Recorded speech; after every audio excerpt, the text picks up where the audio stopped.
లింగ నిర్ధారణ చట్టవిరుద్ధమని ప్రభుత్వం ఎన్ని అవగాహన సమావేశాలు నిర్వహించినా గుట్టుగా స్కానింగ్లు మాత్రం జరుగుతూనే ఉన్నాయి.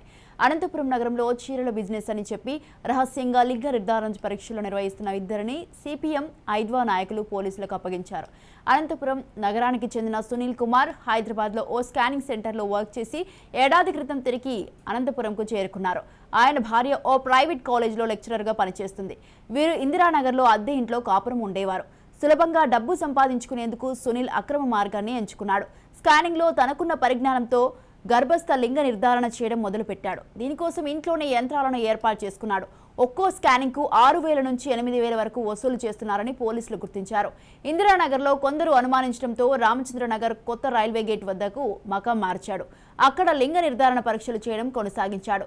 రోజు గర్భిణులను బైక్పై తన ఇంటికి తీసుకువస్తుండటంతో సిపిఎం నాయకుడు రామిరెడ్డి తదితరులు నిఘా వేశారు. ఐద్వా నాయకురాలు సావిత్రమ్మ తదితరులతో కలిసి సునీల్ ఇంట్లోకి వెళ్లి పరిశీలించారు. అక్కడ లింగ నిర్ధారణ పరీక్షలు నిర్వహిస్తున్నట్లు గుర్తించి వెంటనే వైద్యాధికారులు పోలీసులకు సమాచారం ఇచ్చారు. రోజుకు 6 నుంచి 8 మందికి పరీక్షలు చేసినట్లు పోలీసులు వైద్యాధికారులు గుర్తించారు. నిందితుడిపై కేసు నమోదు చేసినట్లు పోలీసులు తెలిపారు.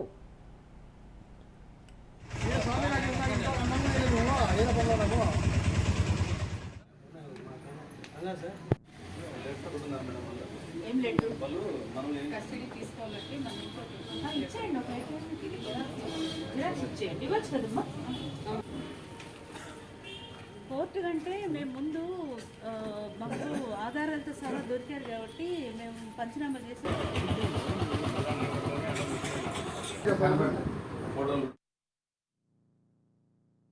సిపిఎం పార్టీ రామిరెడ్డి అనే ఆయన ఫోన్ చేశారు.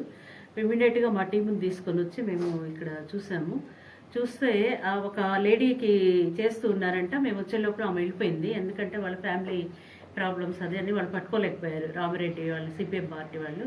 ఈ లోపల మహిళ ఐద్వా వాళ్ళు కూడా వచ్చిన్నారు, పోలీస్ డిపార్ట్మెంట్ ఉన్నారు. తర్వాత వచ్చి చూసాము, స్కానింగ్ మిషన్ ఉంది. తర్వాత అక్కడ మిషన్ వాళ్ళు కూడా పరబ్డమెన్ పొట్ట మీద పెట్టి చేసే పరీక్ష కాదు, అది ఇంట్రా వెజైనల్ అనమాట. ఇన్సైడ్ పంపించేసి స్కానింగ్ నిర్ధారణ చేసే మిషన్ అనమాట అది. ఆ మిషన్ పెట్టుకొని ఇక్కడ చాలా మందికి లింగ నిర్ధారణ పరీక్షలు చేస్తూ ఉన్నారంట. అది మేము బుక్ చూసాము. బుక్లో అంతా వాళ్ళ లేడీస్ పేర్లు, తర్వాత వాళ్ళ అమౌంట్ ఎంత ఇచ్చారు అనేది ఉంది. చాలా హ్యూజ్ అమౌంట్, అంటే ఒక్కొక్కసారి 29,000, 30, 76, 1 lakh అట్లా ఉన్నాయన్నమాట. టోటల్ క్యాలిక్యులేషన్లో ఆ బుక్ ఒకటి ఐడెంటిఫై చేసాము. తర్వాత స్కానింగ్ మిషన్ మా దగ్గర ఎప్పుడు వీళ్ళు పర్మిషన్ తీసుకోవటం కానీ డిఎంఎండ్హెచ్ఓకి ఇంటిమేషన్ కానీ మాకు తెలియదు. ఇది వీళ్ళు 4 months అయిందంటే ఇంట్లోకి వచ్చి ఇంటి ఓనర్ని కూడా పిలిచి అడిగాము. ఇంటి ఓనర్ కూడా వాళ్ళు ఏదో చీరల బిజినెస్ చేసుకుంటున్నారమ్మా, అందువల్ల మేము చీరలకు వస్తున్నారు లేడీస్ అనుకున్నాము అని చెప్పారు ఓనరు. పూర్తిగా ఏమంటే ఇక్కడ లింగ నిర్ధారణ పరీక్షలు చేస్తూ ఉన్నారు ప్రతిరోజు. ఒక్కొక్కరి దగ్గర 7,000 నుంచి 10,000 ఒక్కొక్క ఆమె దగ్గర తీసుకుంటున్నారు అనేది బుక్ ద్వారా అర్థమైంది.